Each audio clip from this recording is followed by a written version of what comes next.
Ulnar nerve flossing can be used to reduce symptoms from the distribution of the ulnar nerve, its root origins, C8, T1, its mechanical interfaces, its sensory distribution,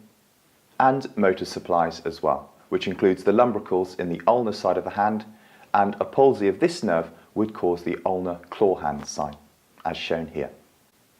To perform the ulnar nerve glide, first begin to tension the nerve by externally rotating the shoulder, pronating the forearm, extending the wrist, and then abducting the shoulder.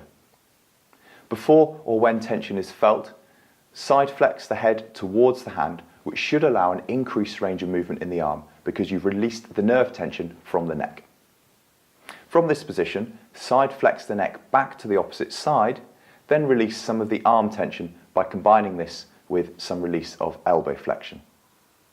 This technique can be combined with manual therapy, as shown here, with cervical spine lateral glides and decompression cups over or near the nerve's main mechanical interface areas.